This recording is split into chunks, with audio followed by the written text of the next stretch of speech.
1v1s are a fun challenge for new Neptune's Pride players and veterans alike. You will face off on an epic mirrored map with no experimentation, so you have the exact same starting positions as your opponent. There is no diplomacy, instead it is 100% strategy and game theory. You play turn-based with only 2 players, so games move along quickly. The Flying Swiss tournament is a tournament intended to be played at a fast pace, with players competing in 4 games over the period of 2 months, and a semi-final and finals round for the top 4 players. As such, games play a lot faster than regular 1v1 games, and you need to be on top of your game at all times. I have qualified for one of the semi-final games, and I will be playing against DrGaming, who I lost against in round 2 of this tournament. I've won all 3 of my other games, but DrGaming has won all 4 of their games so far, so it will be a tight match where every move matters. For this video, I will be covering the situation of the game as it develops, explaining my strategy when it comes to research, and my plans on each flank and in the center. I will also briefly touch on my choice of expansion during the first cycle or 2. So with that introduction out of the way, let's get to the game.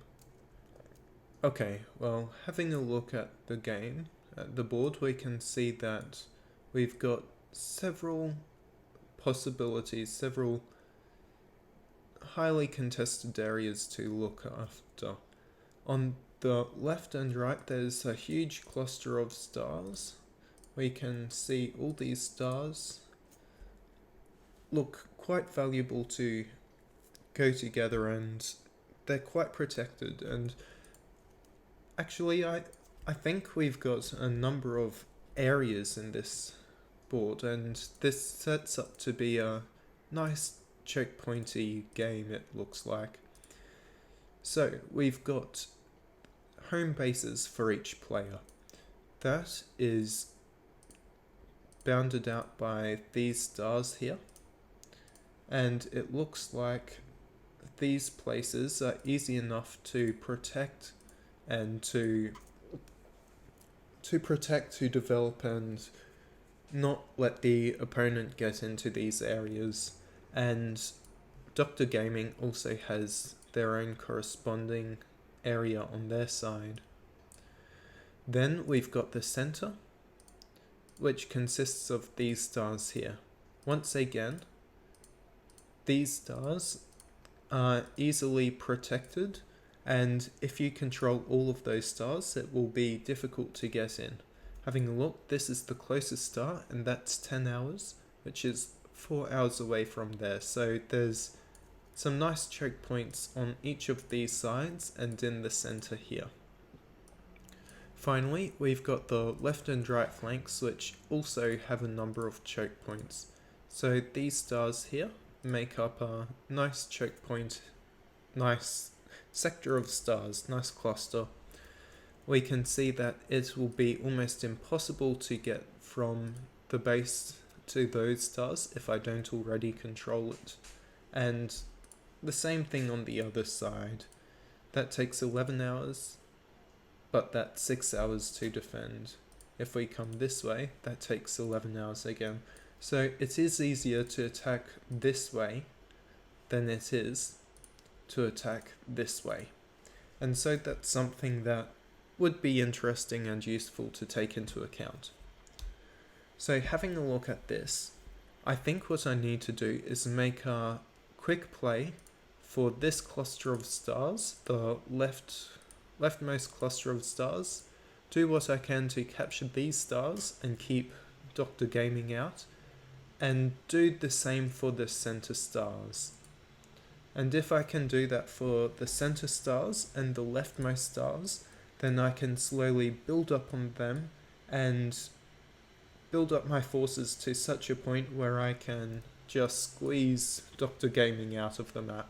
So that's what I'll do. I'll set up my carriers and ships to make a play for the center and for the left, and I'll come back in once I've done that.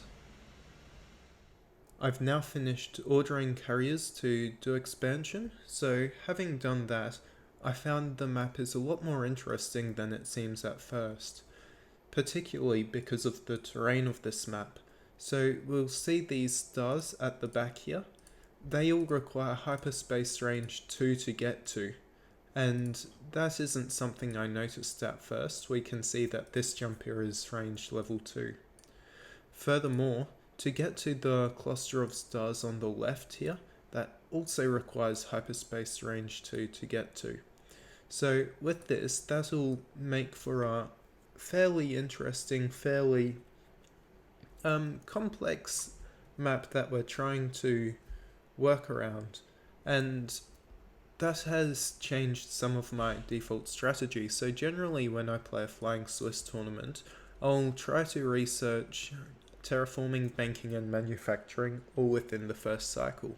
But this game, I'm going to try something a little different. I'm going to go for hyperspace range first, and I'll have that by the second turn, which will allow me to expand this way, and it will also allow me to expand this way. But after that, I'm going to go for terraforming and possibly go for 2 levels of terraforming depending on how things go. That way, I can build a warp gate on this star here, Kulat, because something that may or may not be interesting is that is only a hyperspace level 2 jump away from my home star and from the 2 existing warp gates. So if I can get a warp gate on this star really early, then that would give me a huge presence in the center area, allowing me to make it a lot easier for capture, especially since this star here produces so many ships. So with all that in mind, I decided to put research to hyperspace range and terraforming second. I'll be sending a carrier or possibly 2 up this way to expand and capture all those stars. And then I'll be sending the ships from this star and this star down to this cluster here, so that once I get level 2 in 12 hours, I'll be able to jump from this star and keep going.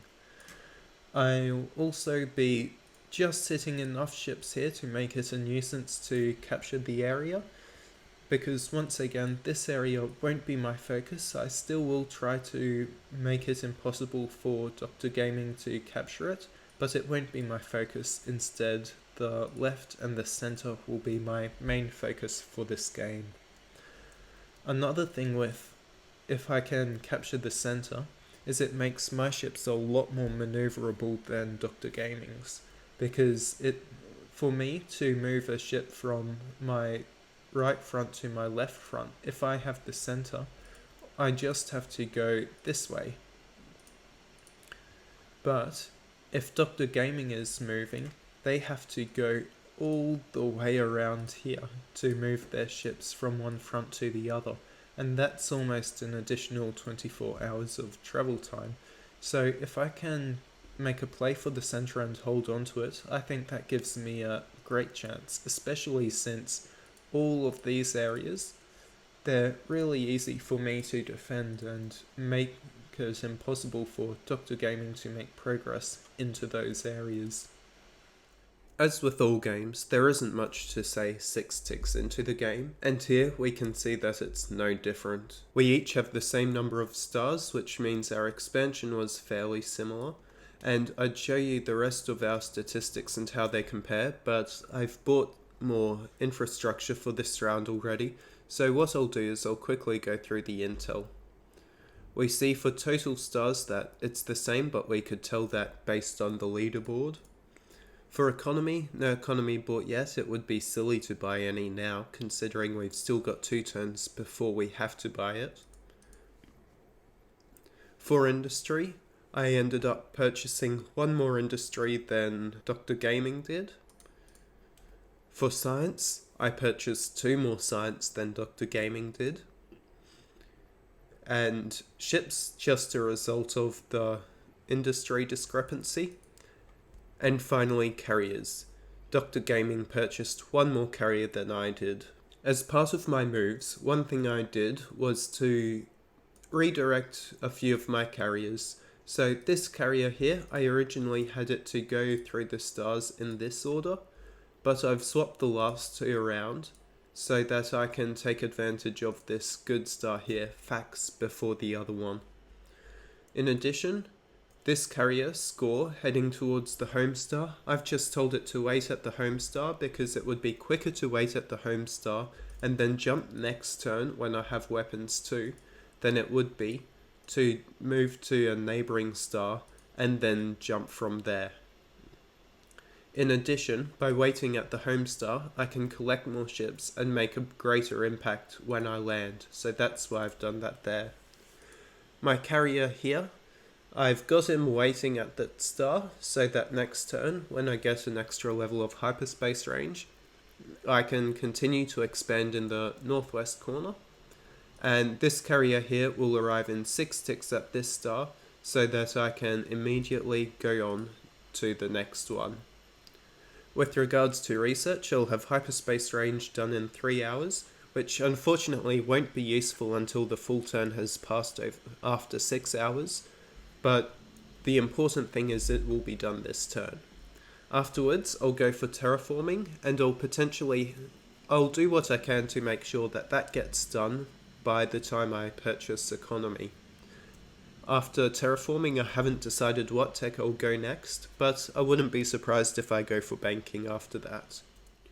We're now at tick number 12, and DrGaming's actions are a little strange to me, but then again, I have done something similar, so shouldn't be all that surprising. We can see that DrGaming, instead of going for this star like I did, I jumped this way, while DrGaming didn't jump that way. They went for this star here, Mincar, and that allowed them to grab that gap between my two stars, which means I might, instead of dropping 9 ships, I'll drop 13 ships, because that's even more painful to take over, because that's 4 rounds of attack needed rather than 3 rounds. The 23 ships I've got here will be fine, but I think the important thing to note is all of these stars, all of them, they're very high resource stars, and so this will be an important battlefield to control. If you can control these, then that's so many natural resources you've got under your control, you might as well have the game. So I'm definitely going to put a lot of effort into controlling those, and my 111 ships can jump straight to Kalat. And next turn, or in the new cycle, I'll be able to build a warp gate on that star and have ships coming in so much faster and so much stronger than possibly DrGaming will have. I've also completed hyperspace range, which means I can now move my carrier up here, and that will be, you know what, I'm going to purchase an extra carrier now. No, I will keep it as I had before. I'll have two ships on that carrier heading up to this star, and I can buy an extra carrier next turn rather than buying it now. That way I get extra economy purchase this turn. And these 53 ships can jump up here, starting to put pressure on the stars. So that's 13 ticks away. That's also 13 ticks away.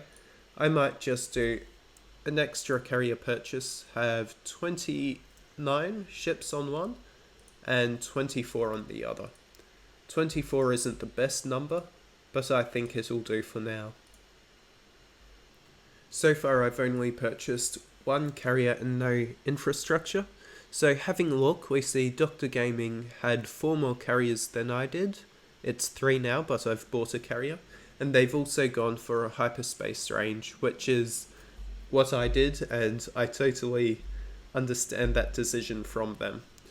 They're still lacking in science, but ahead in industry, so that's something I'll have to watch out for. I'll have terraforming done in 4 hours, so at this point I don't want to build any infrastructure. I'd rather wait till terraforming is complete. Having said that, I want a second level of terraforming done by the end of the cycle, So I will be buying some more science this turn, but leaving some science for next turn. So coming down, 5. I've just purchased 5 science, and if we wait till terraforming has completed to buy the remaining science, then that will work out well for me. I think that's pretty much everything. I'll just double check that everything is done, and then I'll bring you back in. Science is bought, carriers have been ordered, and I did go ahead and buy some more science. I bought up to 31 science because I did want both levels of terraforming done in this cycle, and I figured that it would be cheaper overall to buy it all now.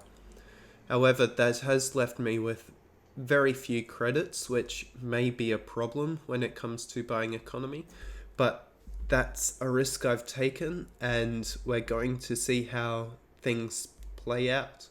So if this all goes downhill from here, I'll know not to build that much science at the start in future. But if it does work out, then I'll be able to build a warp gate here on Kulat and a warp gate on Sarir, and I'll have really fast ship movement between these stars because they will all have warp gates on them, and that will be amazing in terms of ship movement. Another reason why I want to go warp gates early this game is because in general I'm really bad at using warp gates. So if I can learn to use warp gates here, then I might be able to use them more effectively more often in other games. We're now at tick number 18. Can see that DrGaming has one more star than me. It's not on the front line because I've got 3 stars there, and DrGaming also has 3 stars there, albeit different stars, not exactly equivalent. It must be this star that they have that I don't, and yeah, we can see it is that star. So I'm not too worried, that's a low resource star, only 12 natural resources. Having a look at other stats, I'm behind in ships by about 16, so not too bad, we're still pretty close. But DrGaming has gone a lot of industry, while I've gone a lot more science, and they've gone up a level in banking. I haven't got banking, and that might be a little painful for me, especially since I don't have many credits left this cycle, but we'll see how things go. Also on the front line, we see that I'll get to this star first, Mirak, but DrGaming will also get there with 28 ships, albeit after mine, so I'll be able to take out 10 of their ships, or probably what's better is I drop off one and retreat my carrier back so I don't lose it. But I'll do my orders for this turn and then bring you back in once I've done that. Well, I've built my economy. I've got 55 total now, which means I built 27 economy with the 400 credits I had left. That's not much, it barely doubles, just under doubles my total economy, and half of that will be used in building a warp gate here next turn, but hopefully that will be alright for me and won't put me too far behind DrGaming. Another thing I forgot to check, but we can see now, is DrGaming can't see these 111 ships coming in, which means I will get the element of surprise there, but I'm not sure how effective it will be, considering that DrGaming is probably doing the exact same thing on the other side. And because I had so little cash, I was unable to build an extra carrier here at Sarir to move those ships in, so next turn I'll be moving 84 ships in rather than 42 this turn and 42 next turn, which may hurt, but hopefully it won't hurt too much if it does. Well, that brings us to the end of this video. The game does continue in the next one, so I encourage you to subscribe to the channel so you'll be able to see the next video when it comes out and see how my game with DrGaming continues.